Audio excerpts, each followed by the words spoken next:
Você já sentiu aquele arrepio inexplicável ao andar sozinho à noite? Ou teve a sensação de estar sendo observado, mesmo sem ninguém por perto?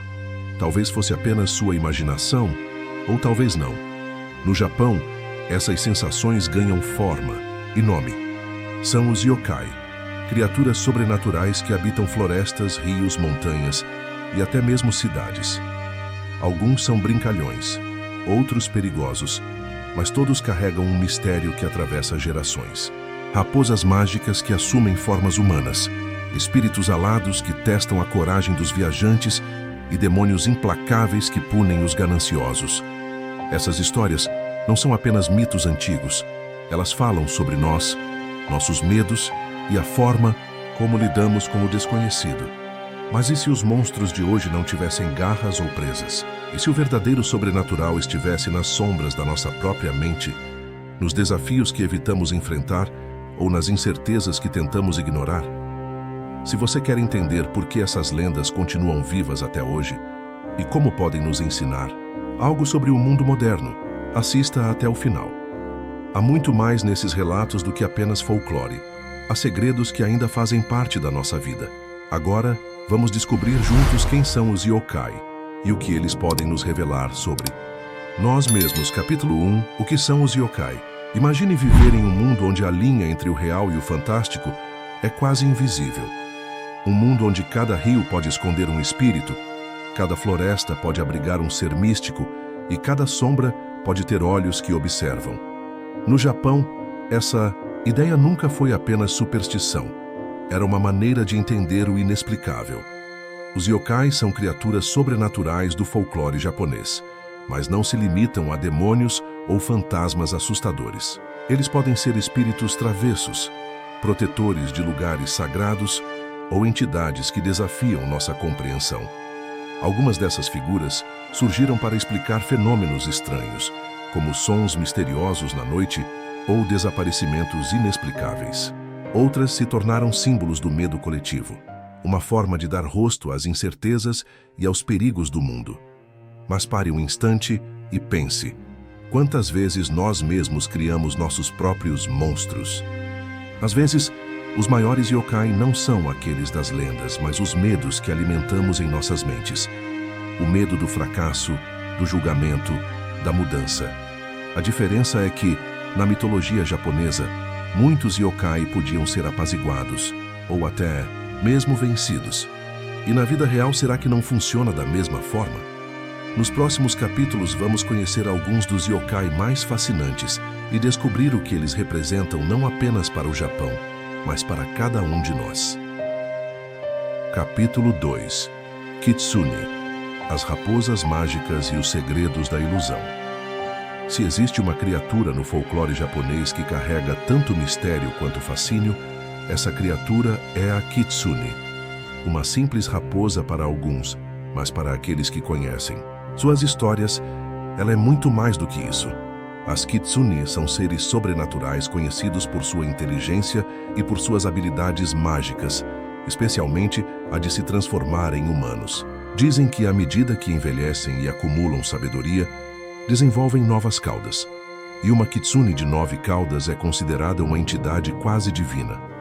Algumas são benevolentes, servindo a divindade Inari como mensageiras e protetoras. Outras, porém, usam seus poderes para enganar, seduzir e manipular aqueles que cruzam seus caminhos. Mas pare para pensar. Quantas vezes no dia a dia nos deixamos levar por ilusões? Seja por falsas promessas, seja por imagens que projetamos sobre os outros ou até sobre nós mesmos.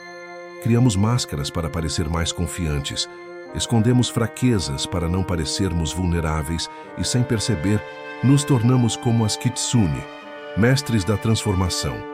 No Japão antigo, histórias contavam sobre homens que se apaixonavam por belas mulheres, apenas para descobrir, anos depois, que estavam casados com uma raposa disfarçada.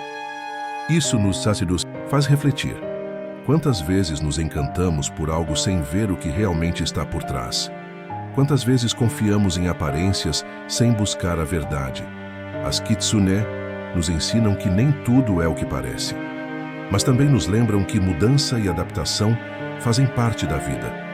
A questão é, Estamos assumindo novas formas para crescer ou apenas nos escondendo atrás de ilusões?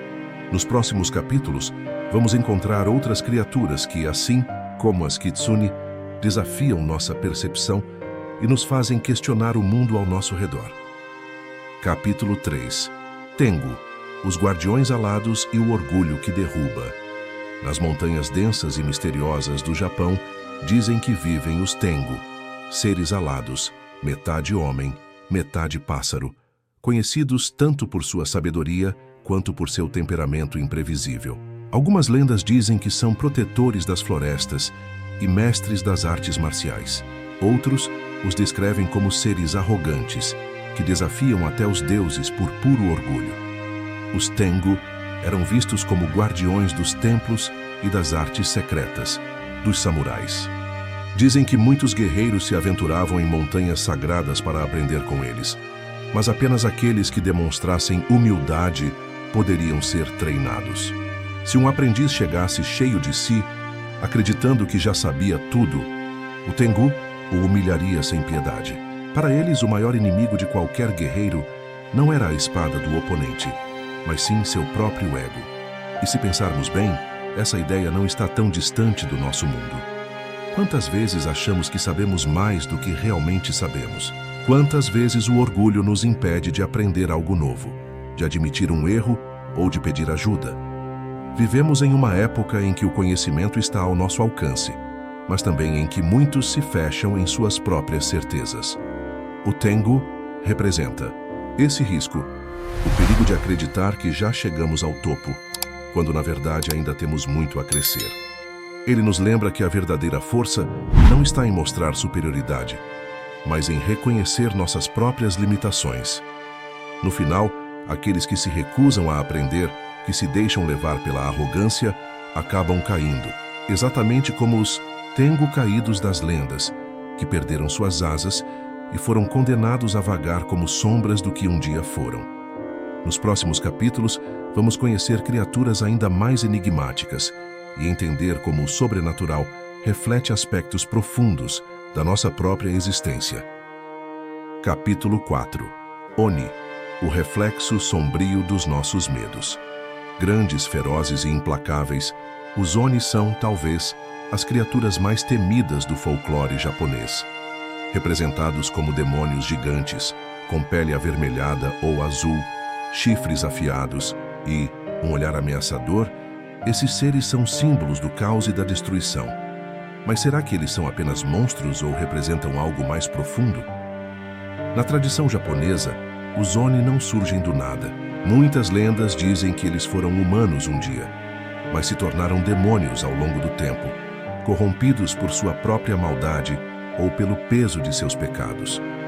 Outros relatos falam de pessoas que, consumidas por ódio, inveja ou vingança, acabam se transformando nessas criaturas. Em resumo, os Oni não vêm de fora, eles nascem dentro de nós. E se olharmos para nossa própria vida, será que não criamos nossos próprios Oni?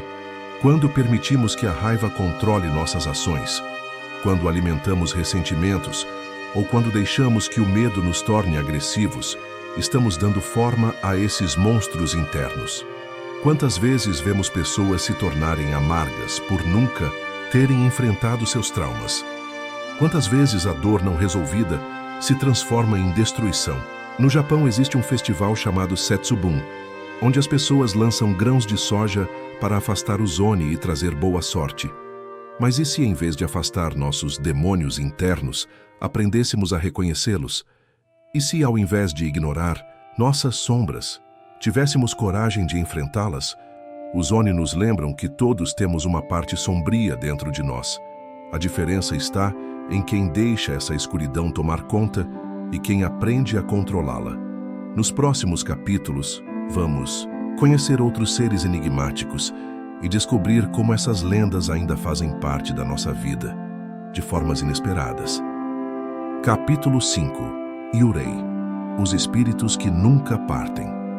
Poucas coisas despertam tanto medo e curiosidade quanto a ideia de um espírito que vaga entre os vivos. No Japão, esses espíritos são chamados de Yurei. almas presas entre este mundo e o próximo, incapazes de descansar. Diferente dos yokai, que podem ser tanto brincalhões quanto perigosos, os yurei são sempre um sinal de algo inacabado.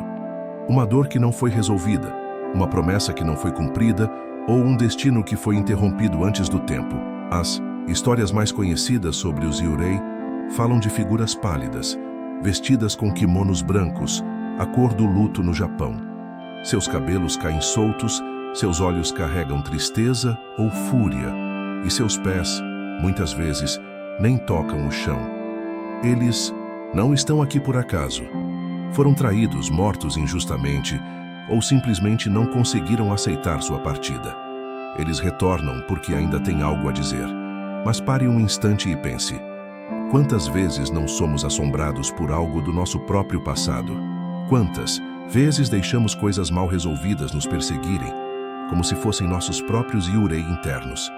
Um arrependimento que não superamos, uma culpa que nos corrói, um adeus que nunca foi dito. Tudo isso pode nos prender em ciclos que não conseguimos quebrar. O Japão tem rituais para ajudar os espíritos a seguirem em paz. Oferendas, preces, cerimônias. Mas na vida real, o que podemos fazer para libertar aquilo que nos assombra? Às vezes basta um perdão. Às vezes basta aceitar que nem sempre teremos todas as respostas. Os yurei são um lembrete de que o passado pode nos prender, mas também nos ensinam que só nós podemos decidir quando é hora de seguir em frente. Nos próximos capítulos conheceremos outras figuras enigmáticas e refletiremos sobre como essas histórias ainda vivem entre nós. Capítulo 6. Jorogumo, a aranha sedutora e o perigo do encanto. Entre as lendas mais fascinantes e assustadoras do folclore japonês, a história da Jorogumo, a aranha sedutora, se destaca. Seu nome significa, literalmente, mulher-aranha, que ela é descrita como uma criatura capaz de se transformar em uma bela mulher, atraindo viajantes incautos para seu território. Mas, por trás de sua aparência encantadora, se esconde uma predadora implacável que tece suas teias para aprisionar suas vítimas e devorá-las. A Jorogumo é conhecida por sua astúcia. Ela usa sua forma humana para seduzir os homens, envolvendo-os com sua beleza e charme. Quando a vítima está perdida em sua atração, ela revela sua verdadeira natureza, uma aranha gigantesca com presas afiadas e garras implacáveis. Sua teia, muitas vezes invisível, é um símbolo do controle e da manipulação, e aqueles que caem nela raramente escapam. Mas, por trás da história da Jorogumo, também existe uma reflexão importante. Até que ponto estamos cientes das teias que nos prendem na vida cotidiana? Quantas vezes nos deixamos seduzir por algo que parece irresistível, mas que, na verdade, é uma armadilha? Seja um desejo de status, uma relação tóxica ou até uma obsessão por algo passageiro, todos nós podemos ser enganados pelas aparências. A Jorogumo nos ensina que o perigo nem sempre é óbvio. Muitas vezes, ele se apresenta como algo atraente, algo que parece nos dar o que queremos, mas que, no fundo, só nos aprisiona. E assim como as vítimas da Jorogumo, somos levados a acreditar que não há saída, até que seja tarde demais. No entanto, o verdadeiro aprendizado dessa lenda está na ideia de ver além da superfície. A Jorogumo não é apenas uma aranha. Ela é o reflexo das tentações que nos desviam do nosso verdadeiro caminho. Saber quando resistir e olhar para as consequências antes de agir é uma lição valiosa. Nos próximos capítulos, vamos continuar explorando o fascinante mundo dos yokai e refletindo sobre como eles ainda influenciam nossas vidas de maneiras misteriosas. Capítulo 7. Kappa, o monstro aquático e o preço da vaidade. No final de nossa jornada, encontramos uma das figuras mais icônicas e, ao mesmo tempo, mais peculiares do folclore japonês, o Kappa. Este ser, meio homem e meio tartaruga, vive nos rios e lagos do Japão, sendo conhecido tanto por sua natureza travessa quanto por sua capacidade de causar estragos. Seu corpo é coberto por escamas verdes, com um casco semelhante ao de uma tartaruga, e sua cabeça é achatada, como uma tigela, Mas o que torna o Kappa realmente assustador é seu comportamento. Ele adora pregar peças e muitas vezes é perigoso. A lenda mais comum sobre o Kappa diz que ele desafia as pessoas para um jogo de sumô, e se a vítima cair em sua armadilha, o Kappa a arrasta para o fundo do rio. Mas há algo mais peculiar nessa história. O Kappa tem um ponto fraco. Em sua cabeça, existe uma cavidade cheia de água. E se essa água se derramar, o Kappa perderá toda a sua força. Isso significa que para derrotá-lo, basta fazer com que ele se incline para a frente e derrame a água de sua cabeça. Agora, se olharmos para o simbolismo do Kappa, podemos enxergar uma lição poderosa. Muitas vezes nossos maiores medos e dificuldades têm uma fraqueza óbvia, mas somos cegos a ela. O Kappa, com toda a sua malícia e poder, é na verdade vulnerável. E isso pode ser uma metáfora para a vaidade e o orgulho humano. Quantas vezes nos deixamos dominar por uma força ou uma imagem que na realidade é frágil? Às vezes, nossa própria percepção de invencibilidade ou de autossuficiência é o maior ponto fraco que temos. A história do Kappa também é uma advertência sobre os perigos de subestimar as consequências de nossas ações. Ele é um monstro da água, mas o maior risco que ele representa não é tanto sua força física, mas a forma como ele explora as fraquezas dos outros. E se nos deixarmos levar pela arrogância como o Kappa, podemos ser derrubados pelas próprias armadilhas que criamos. No entanto, o Kappa também ensina algo muito valioso. Quando percebemos nossas fragilidades e lidamos com elas de maneira inteligente, podemos transformar o que parecia um obstáculo em uma oportunidade. A verdadeira força, assim como a verdadeira sabedoria, está em reconhecer nossas limitações e aprender a superá-las. Com isso, encerramos nossa exploração das criaturas do folclore japonês. Mas como vimos, as histórias de yokai não são apenas sobre monstros. Elas são muitas vezes reflexos de nossas próprias batalhas internas, nossos medos e nossas virtudes. O sobrenatural, no fundo, é apenas uma maneira de entender a natureza humana. Se você gostou dessa jornada pelo folclore japonês e quer saber mais sobre como as mitologias do mundo todo se conectam com a nossa vida cotidiana, não se esqueça de se inscrever no canal. Deixe um comentário com o que você mais gostou e compartilhe com seus amigos. Até a próxima, onde vamos continuar explorando os mistérios do mundo.